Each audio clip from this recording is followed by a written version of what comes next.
క్రీస్తునందు ప్రియమైన ప్రేమధార టీవీ వీక్షకులకు మన ప్రభువును రక్షకుడైన యేసు క్రీస్తు ఘనమైన నామంలో శుభములు తెలియజేస్తున్నాం.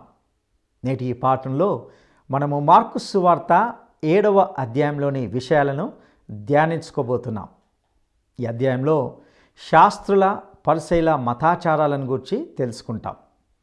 హేరోదీయులు సద్దుకయ్యులు అనే వారిని గురించి కూడా కొంత వింటాం. యేసు ప్రభు కాలానికి శాస్త్రులు పరిసయ్యులు వితండవాదులుగా ధర్మశాస్త్రానికి వక్రభాష్యం చెప్పేవారుగా తయారయ్యారు. సద్దుకయ్యులు పరిసయ్యులు నమ్మేవేవి వీరు నమ్మరు. 7వ అధ్యాయంలో యేసును గూర్చి పరిశోధన చేయడానికి కొందరు రావడం, వారికి ప్రభువు తగిన జవాబుతో వారి నోర్లు మోయించడం దీంట్లో వింటాం. ఇందులో ఒక ముఖ్యమైన మాటను మనం గమనించగలం. అదేమిటంటే, వెలుపల నుండి మనుషుని లోపలకు పోవునదేదియు వానిని అపవిత్రపరచదు, కానీ లోపల నుండి అనగా హృదయం నుండి బయటకు వెళ్ళి మనిషిని అపవిత్రపరుస్తుందని ప్రభు చెప్పినట్లుగా చూస్తాం.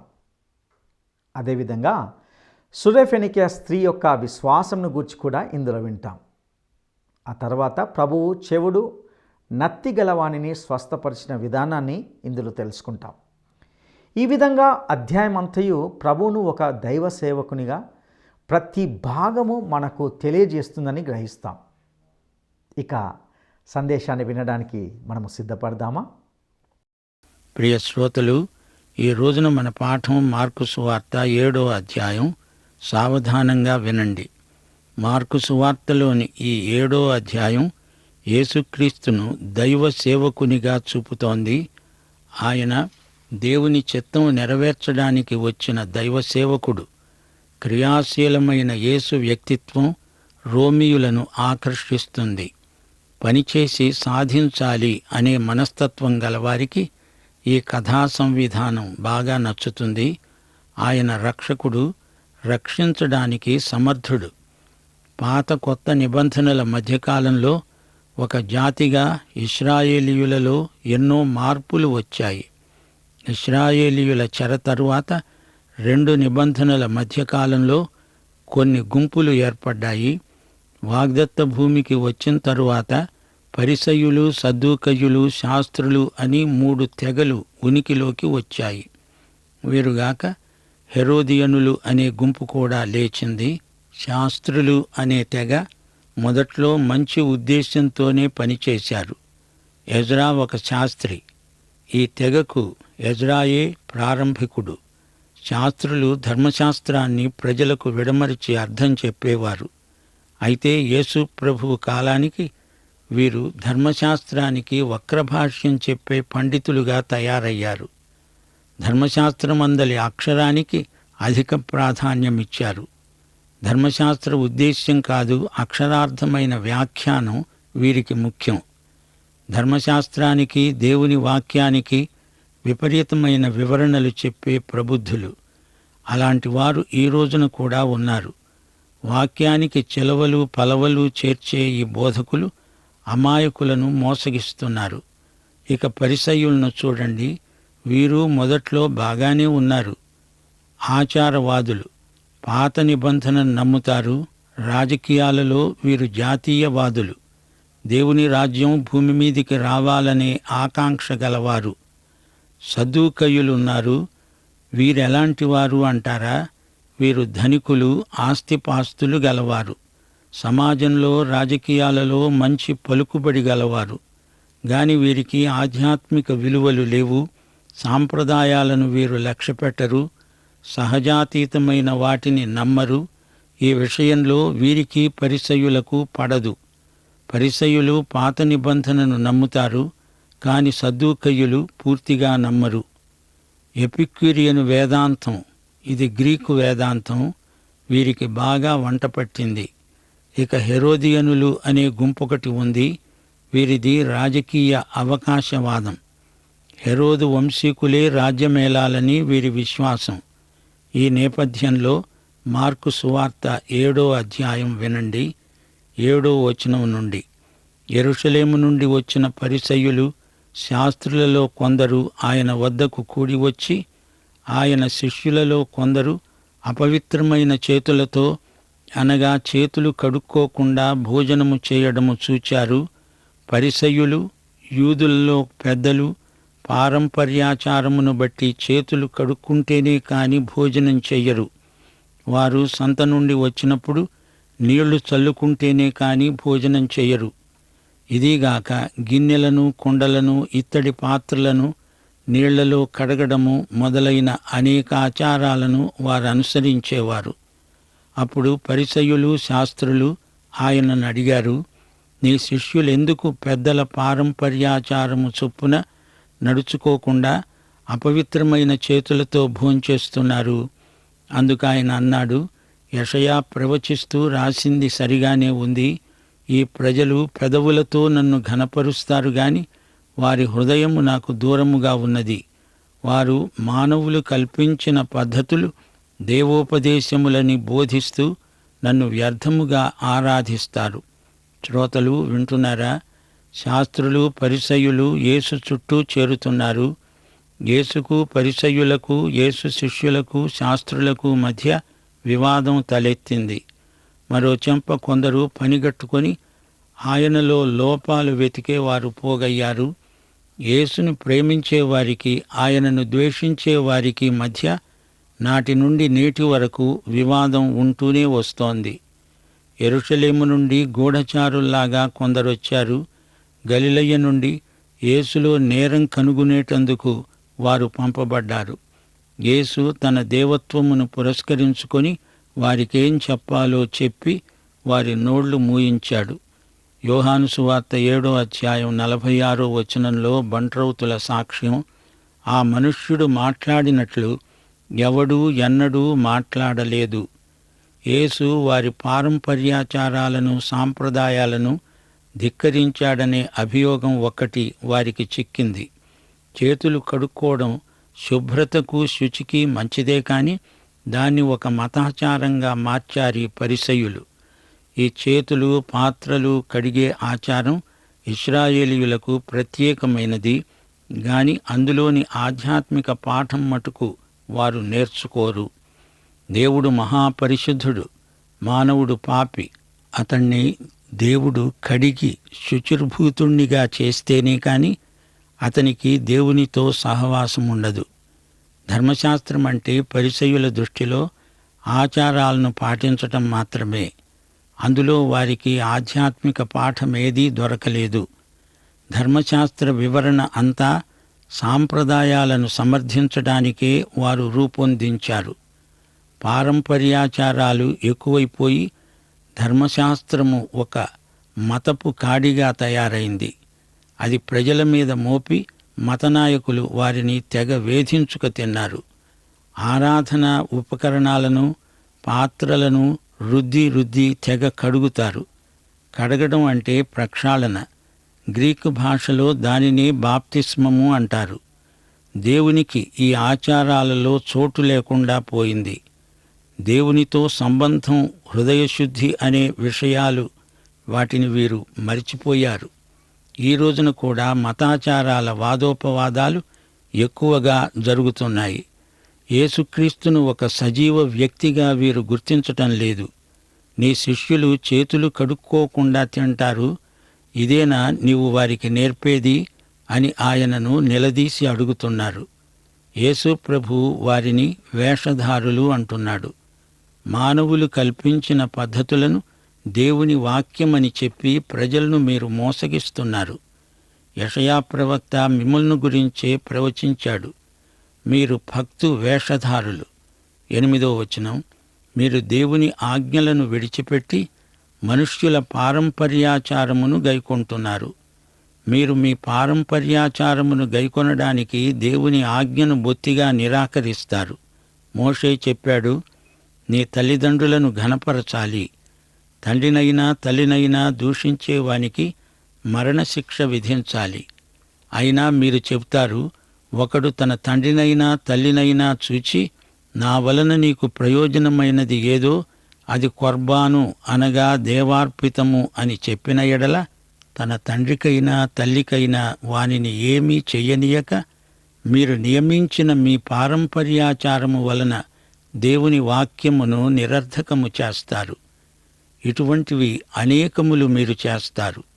శ్రోతలు వింటున్నారా? పారంపర్యాచారాలలో ఆరాధనాత్మ ఉండదు. దేవుని వాక్యానికి మరేదీ ప్రత్యామ్నాయం కాదు. దేవుని వాక్యానికి బదులు పారంపర్యాచారాన్ని పెడితే తరతరాలకు అది కీడుగా పరిణమిస్తుంది. కొన్ని క్రైస్తవ శాఖలు దేవుని వాక్యానికి ఈ విధంగానే దూరమైపోయాయి. పూర్వీకుల పద్ధతులు, వారి వివరణ, ఆచార వ్యవహారాలను పట్టుకుని వేళ్లాడితే ప్రయోజనం లేదు. తల్లిని తండ్రిని సన్మానించాలి అని మోషే ఆజ్ఞ. ఇది బాగానే ఉంది. ఆ బాధ్యతను ఎగగొట్టడానికి పారంపర్యాచారం ఒక ఉపాయం నేర్పింది. అతడు తన ఆస్తిని యాజకునికి అప్పగించి కొర్బాను అని చేతులు కడుక్కుంటాడు. అంటే అతడు తల్లిదండ్రులను పోషించనక్కర్లేదు, అంతా దైవార్పితం. ఇది వీరి తంతు. కొర్బాను అంటే దానం అని అర్థం. కొర్బాను అన్నప్పుడు అతని ఆస్తిపాస్తులు దేవాలయానికి చెందినవి అవుతాయి. కొర్బాను చేసిన వ్యక్తి తల్లిదండ్రులను పోషించనక్కర్లేదు. చూచారా? ధర్మశాస్త్ర ఉద్దేశ్యాన్నే ఈ ప్రబుద్ధులు తారుమారు చేస్తున్నారు. ప్రజల చందాల కోసం అభ్యర్థించే గుంపులు చాలా ఉన్నాయి. అయితే దేవుని వాక్యం ప్రకారం ప్రతి ఒక్కడూ తన బాధ్యతలు నెరవేర్చాలి. వాటిని తప్పించుకునే ప్రయత్నాలు చేయకూడదు. 14వ వచనం. అప్పుడాయన జనసమూహమును మరల తన వద్దకు పిలుచుకొని అన్నాడు, మీరందరూ నా మాట విని గ్రహించండి.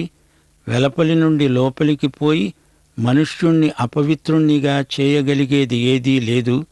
దాని లోపలి నుండి బయలు వెళ్ళేవే మనుష్యుణ్ణి అపవిత్రునిగా చేస్తాయి. ఆయన జనసమూహమును విడిచి ఇంటిలోకి వచ్చినప్పుడు ఆయన శిష్యులు ఈ ఉపమానమును గూర్చి ఆయన్నడిగారు. ఆయన వారితో అన్నాడు, మీరు ఇంత అవివేకులై ఉన్నారా? వెలుపలి నుండి మనుష్యుని లోపలికి పోయేది ఏది వానిని అపవిత్రునిగా చేయజాలదు. ఇది మీరు గ్రహించకుండా ఉన్నారా? అది వాని హృదయములో ప్రవేశింపక కడుపులోనే ప్రవేశించి బహిర్భూమిలో విడువబడుతుంది. ఇట్లు అది భోజన పదార్థములను అన్నిటినీ పవిత్రపరుస్తుంది. మనుష్యుని లోపలి నుండి బయలు వెళ్ళునది మనుష్యుణ్ణి అపవిత్రపరుస్తుంది.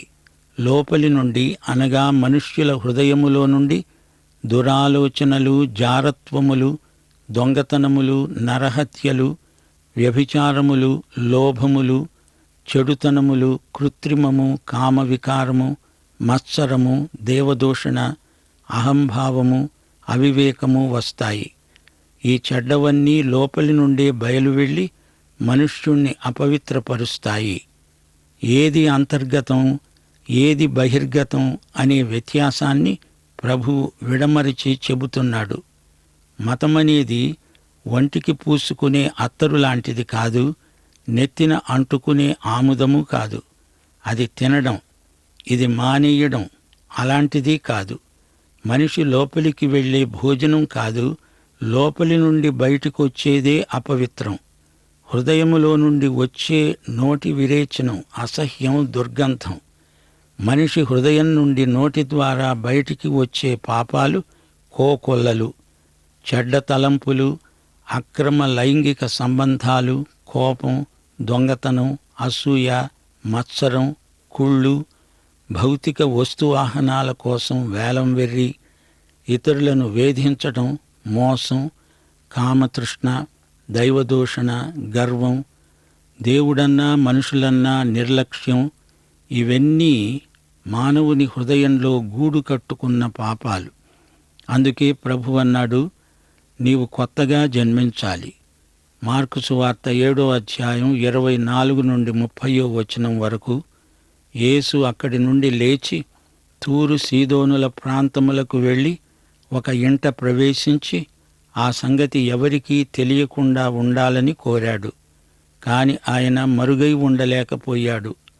అపవిత్రాత్మ పట్టిన చిన్న కుమార్తె గల ఒక స్త్రీ ఆయనను గూర్చి విని వెంటనే వచ్చి ఆయన పాదముల మీద పడింది. ఆ స్త్రీ సురోఫెనీకయ్య వంశమందు పుట్టిన గ్రీసు దేశస్థురాలు. ఆమె తన కుమార్తెలో నుండి దయ్యములను వెళ్ళగొట్టమని ఆయనను వేడుకొన్నది. ఆయన ఆమెను చూచి అన్నాడు, పిల్లలు మొదట తృప్తి చెందాలి. పిల్లల రొట్టెను తీసుకొని కుక్క పిల్లలకు వేయడము యుక్తము కాదు. అందుకామె అంది, నిజమే ప్రభూ, అయితే కుక్క పిల్లలు కూడా బల్ల క్రింద ఉండి పిల్లలు పడవేసే రొట్టె ముక్కలు తింటాయి గదా. అందుకాయన అన్నాడు, ఈ మాట చెప్పినందున వెళ్ళు, దయ్యము నీ కుమార్తెను వదిలిపోయింది. ఆమె ఇంటికి వచ్చి తన కుమార్తె మంచము మీద పడుకొని ఉండడము, దయ్యము వదిలిపోయి ఉండడము చూచింది. శ్రోతలు వింటున్నారా? ఈ స్త్రీకి సిరియా పౌరసత్వముంది, గ్రీకు దేశస్థురాలు. విశ్వాసముతో యేసు దగ్గరికి వచ్చింది. ఈమె కుమార్తె చిన్నపిల్ల. యేసు ఆమెతో కఠినంగా మోటుగా వ్యవహరించినట్లు అనిపిస్తోంది గదూ. అలా కాదు. యేసు మాటలలో యుగ విభజనకు సంబంధించిన పరమసత్యం ఒకటి మనకు బోధపడుతుంది. 4 సువార్తల్లో ఉన్న సంగతులలో పరస్పర వ్యాఘాతమేమీ లేదు అనే సంగతి కూడా మనం గుర్తించగలం. మత్తయి సువార్త కూడా ఇదే సన్నివేశాన్ని గురించి చెప్పింది. పరాయి దేశస్థురాలైన ఈమెలో అచంచలమైన ప్రగాఢ విశ్వాసమున్నది. ఆమె విశ్వాసాన్ని ఆయన పరీక్షించడానికి అలా మాట్లాడాడు. 31వ వచనం, ఆయన మరల తూరు ప్రాంతములు విడిచి సీదోను ద్వారా దెకపొలి ప్రాంతముల మీదుగా గలిలయ సముద్రము నొద్దకు వచ్చాడు. అప్పుడు వారు చెవుడు నత్తిగల ఒకణ్ణి ఆయన వద్దకు తెచ్చారు. వాని మీద చెయ్యి ఉంచుమని వేడుకున్నారు. సమూహములో నుండి ఆయన వాణ్ణి ఏకాంతానికి తీసుకువెళ్ళి వాని చెవులలో తన వేళ్లు పెట్టి ఉమ్మివేసి వాని నాలుక ముట్టి ఆకాశము వైపు కన్నులెత్తి నిట్టూర్పు విడిచి ఎఫ్ఫాతా అన్నాడు. అంతటా వాని చెవులు తెరువబడ్డాయి. వాని నాలుక నరము సడలి వాడు తేటగా మాట్లాడుతున్నాడు. అప్పుడాయన వారికి ఆజ్ఞాపిస్తూ అన్నాడు, ఇది ఎవరికీ చెప్పవద్దు. అయితే చెప్పవద్దని ఆయన వారికి ఆజ్ఞాపించిన కొలది వారు మరీ ఎక్కువగా దానిని ప్రసిద్ధి చేస్తూ చెప్పుకున్నారు. ఈయన సమస్తము బాగా చేశాడు. చెవిటివారు వినేటట్లు, మూగివారు మాట్లాడేటట్లు చేస్తున్నాడని వారంతా అపరిమితముగా ఆశ్చర్యపడ్డారు. శ్రోతలు వింటున్నారా? ఏది చేసినా వారి విశ్వాసాన్ని బలపరచడానికి మాత్రమే చేస్తాడు. ఆయన చేసిన ప్రతి పని చక్కగా, అందంగా, విశ్వాస ప్రేరకమై దేవుణ్ణి మహిమపరిచేలా చేస్తాడు ప్రభువు. ఆయన అతని చెవులను మొదట తెరిచాడు. మొదట అతడు వినాలి. ఈ అద్భుతాన్ని చూచిన తరువాత వారు ఊరుకోమంటే ఊరుకుంటారా? వారి సాక్ష్యాన్ని బట్టి వచ్చే జనం రద్దీ ఎక్కువైపోయింది. అశేష ప్రజలు యేసు చుట్టూ గుమికూడుతున్నారు. మానవరీతిగా చూస్తే అది విపరీతమైన ఒత్తిడి. జనసమూహం ఒకవైపు, నాటి కాలంలో సంక్లిష్ట పరిస్థితులు, తీరికలేని దినచర్య, శరీరానికి అలసట. అయితే జనసమూహమేమంటున్నారు? ఆయన చేసిన ప్రతి పని ఎంత చక్కగా ఉందో చూడండి. ఈ మాటకు మన అంతరంగం ఆమేన్ అంటోంది. అవునా? అవునవును.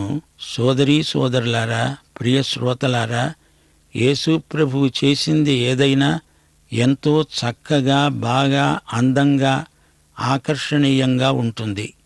ఇది అనుభవించిన వారికి తెలుస్తుంది. దేవునికి స్తోత్రం. గమనించండి, దెకపొలి అంటే 10 పట్టణాల కూడలి. యొర్దానుకు తూర్పుగా ఉంది. దెకపొలిలో గ్రీకు సభ్యత ఎక్కువగా ఉంది. నిర్గమకాండం 20వ అధ్యాయం 12వ వచనం, నీ దేవుడైన యెహోవా నీకు అనుగ్రహించే దేశములో నీవు దీర్ఘాయుష్మంతుడవయ్యేటట్లు నీ తల్లిని నీ తండ్రిని సన్మానించు.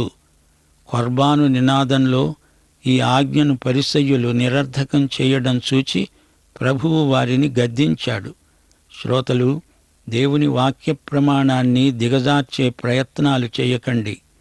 ప్రభువుకు అట్టి వక్రమార్గాలు బొత్తిగా ఇష్టముండవు. కొర్బాను అంటే ఇది నాది, నా ఇష్టం వచ్చినట్లు వాడుకుంటాను అని కూడా అర్థం ఉంది. దేవుని ఆజ్ఞ ముఖ్యం కాని పారంపర్యాచారం కాదు. నీ స్వార్థం మీద దేవుని ముద్ర వేయకు. యేసుక్రీస్తును రబ్బరు స్టాంపు చేయకు.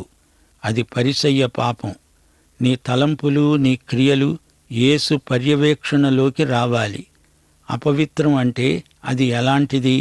హృదయశుద్ధి లేకుండా మతాచారాలు పాటించినంత మాత్రాన ఏం జరుగుతుంది? నీ తలంపులు, నీ క్రియలు ఒకే సరళ రేఖగా ఉండాలి.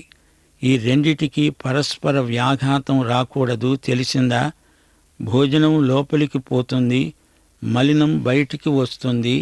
అంతరంగ పరిశుద్ధత ఎంతో ముఖ్యం. యూదులు అన్యులను కుక్కల్లాగా చూస్తారు.